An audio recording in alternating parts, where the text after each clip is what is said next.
Hi everybody, it's Susan from Sunrise Quilt Studio, and today I have another vintage block for you. This is a 5-patch block that turns out to be 10 inches square, and this one is called Handy Andy. And this one is made with half square triangles and quarter square triangles and just straight out squares. So this one has a lot of pieces, but the techniques aren't difficult, so I hope you'll stay with me and I'll show you how to make this block. Here are the pieces that you need to make the Handy Andy block. For piece number A, you need 2 pieces that are 3.5 inches square. For B, you need 6 pieces that are 3 inches square. For C, you need 2 3.5 inch squares. And for D, you need 4 2.5 inch squares, and those are all your prints. And then for your background, you need 6 3-inch squares and 5 2.5 inch squares. So the first thing we're going to do is to make the half square triangle. So we need the A and the C squares, and on your lightest one you're going to draw a diagonal line on the wrong side from corner to corner. So I'm going to move these out of the way and just take any ruler that you have and a pencil and then draw a diagonal line. So I'm going to do that on both.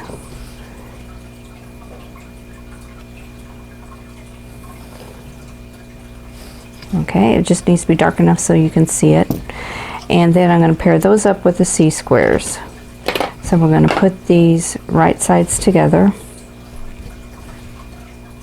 like this, and then so a 1/4 inch away from both sides of the drawn line. And we're making half square triangles, and then we will adjust.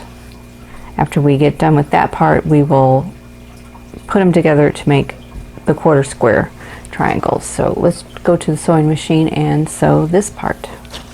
Okay, I'm going to use a 2.0 stitch length, and I have a 50 weight thread in the machine and in the bobbin, in the needle and the bobbin, and we're just going to sew a 1/4 inch away from this line.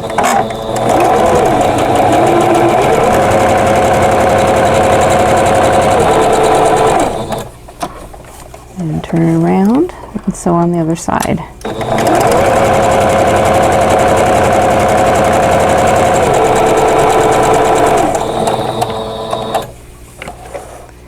Okay, and then do the other one same way.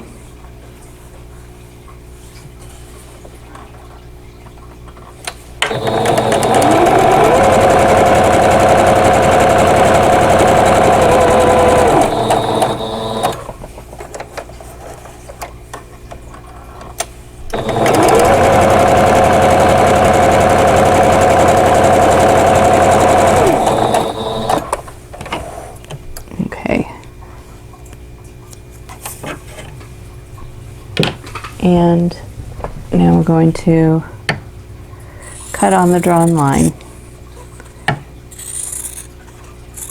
Let's do this for both of them.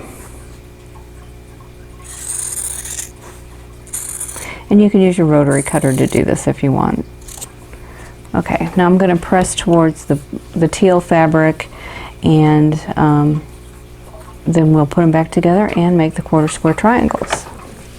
Now we're going to go to the back side of 2 of these, and we're going to draw a diagonal line again. So it doesn't matter which 2 because they're all the same. And draw a diagonal line corner to corner.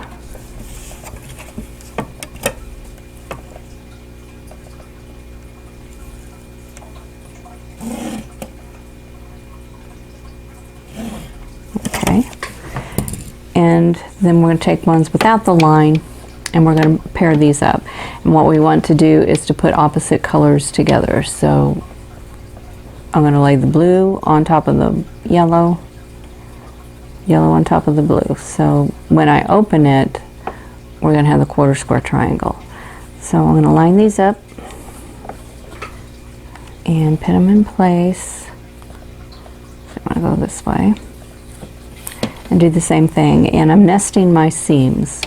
So if you press them all to the same side, like all to the same color, then they're going to nest for you okay. Okay, now I need to sew a 1/4 inch on both sides of that drawn line again.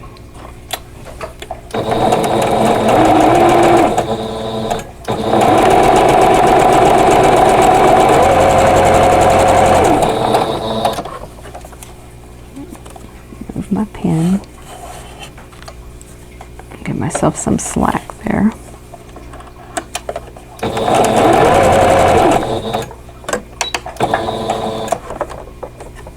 Get my seam under the foot.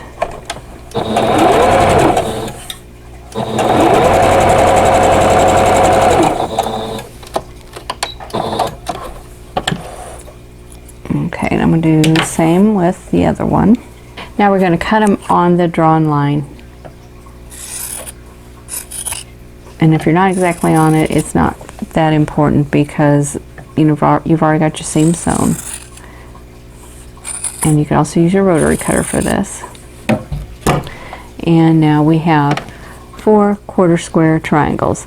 Now these are going to be just a little bit large, so we need to trim them down. So I'm going to go ahead and press, and then we'll trim them down.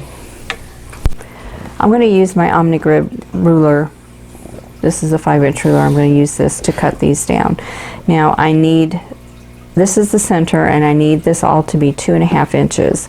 So the center of 2.5 would be 1 1/4. So I put some tape here, this orange tape here, for the 1 1/4 inch area, going both directions. So I'm going to line the seam with the diagonal line, and I want it to, this point here where all of the seams come together, where the colors come together, I want that to be right here. So we're going to put that in there and line up the seam and then trim. And like I said, these will be a little bit larger. They're not a whole lot larger, just a tiny bit. And I'm going to trim on 2 sides. And then turn and do the same thing. Line up the seam with the diagonal line, and where all those colors come together, I want them to be at that point. And then I'm watching this too and see if I need to adjust any. And there's just a little bit that needs to be trimmed off. So now I have a 2.5 inch square, 1/4 square triangle. So I'm going to do that with all 4 of them. Okay, the next thing I need to do is make half square triangles, and I'll be making those with the B and the E squares. So on my lighter fabric, which are my E squares, I've drawn a diagonal line across the back from corner to corner, and I'm going to do the same thing I did with the 1/4 square triangles by sewing a 1/4 inch away from both sides of that drawn line. So I'm going to put those right sides together, the 2 different colors, and then sew a 1/4 inch away from both sides. I'm going to do that on all the squares. And I'm just going to chain piece these together.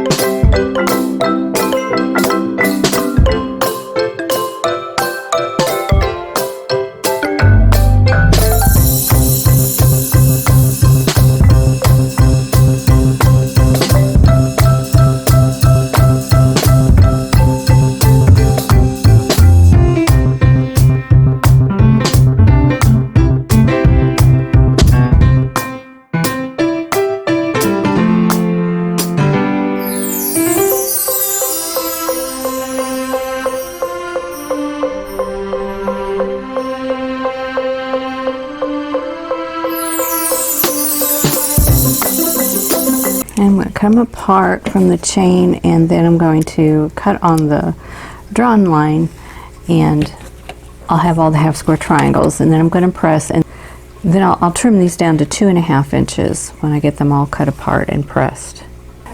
Now we're ready to lay out the block so that we can sew it together into rows. So we have the D and the F squares that we haven't used yet, and so I'm going to take those markers off of those, And we're going to go ahead and start building the quilt. So I'm going to go ahead and start with the top row and then move down. So we've got a quarter square triangle here, or a half square triangle here, and another one, and then one of the background squares, and more half square triangles, and they go this direction.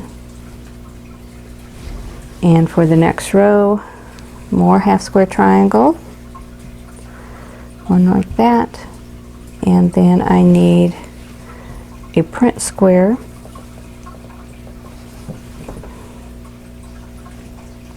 and I need a quarter square triangle, and I want the yellow pointing these directions.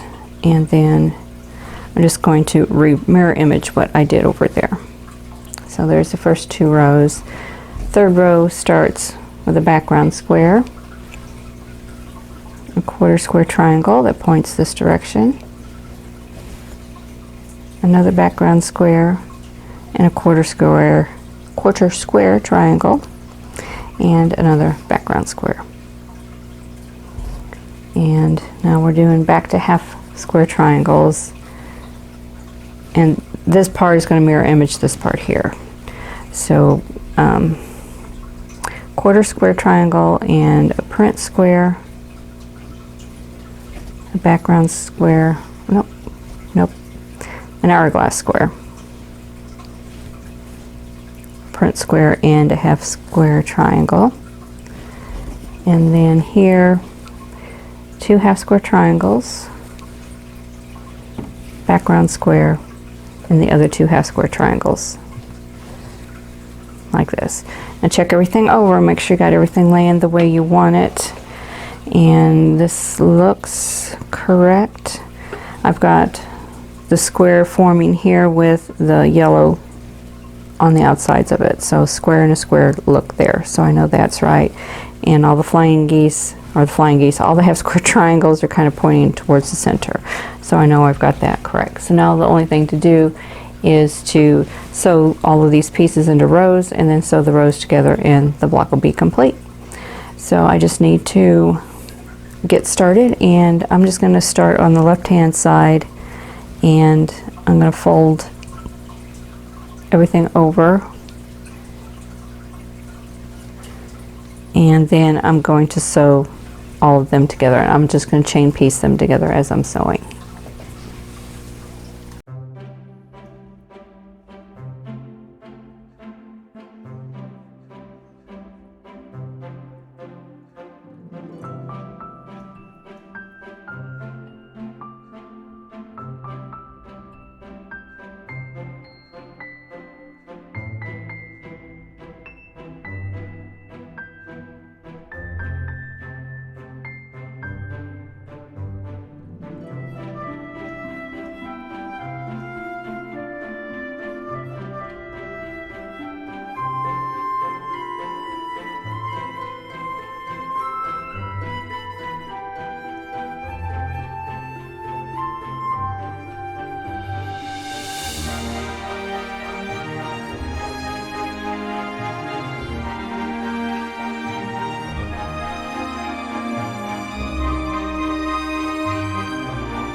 Now that I've got all the rows pieced, I need to sew them together. So on the back side you could see where I've pressed these horizontal seams in opposite directions, and that way these will nest better.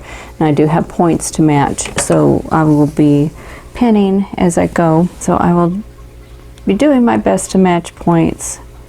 And at this point, I think I'm going to use a scant 1/4 inch seam allowance, and that will help also. So I'm going to move my needle over just one click to the right, and that will give me a scant 1/4 inch.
Okay, so here is the block at this point, and I just need to press it. And with these seams, you can press them open or you can press them to the side, whatever you think is going to work best. I'm going to start by just pressing the seams as they're sewn. And you can see when I was sewing, this seam opened itself up. So I'm just going to leave that and not worry about it.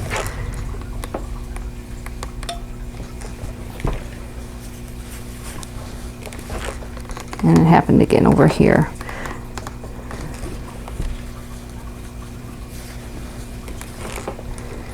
So this is another block with a lot of pieces in it. Okay. So let's see. I'm going to try and press away. I'm just trying to see which way it wants to go, and it doesn't really seem to matter a whole lot.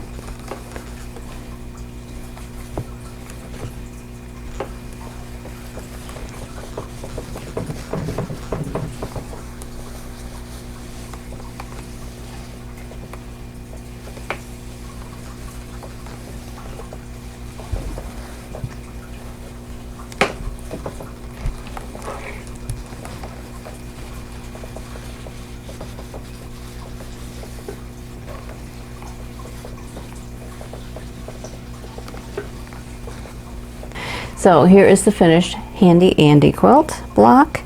And I think it turned out pretty well. So I'm happy with the points for the most part. I have got, I like the colors, the way they mix up in here. There's the yellow is pretty bright, but there's the same color yellow in the print, so it doesn't seem quite so glaring. So anyway, here is the Handy Andy block. Well, I hope you enjoyed this video on the Handy Andy block. This one, as I said earlier, has a lot of pieces, but the techniques are ones that, you know, we've done in the past, so they're not difficult. So I hope you'll give this one a try. And I'll have other blocks in the future videos that come out to be 10 inches square, so you'll have a whole set of blocks that you can use to make some kind of a project, a sampler quilt or a bed quilt or table runner, table topper, you know, whatever you like. So I hope you will join me for more 10-inch blocks. So if you like this video, please click the like button. Don't forget to subscribe if you haven't already, and click that notification bell so you'll be notified when the next video comes up. And in the meantime, I hope you're all staying safe and healthy, and I'll see you in the next video. Thanks for watching. For more quilting ideas, click on the video links. And to keep up with my latest projects, click on the subscribe button. I hope to see you again soon.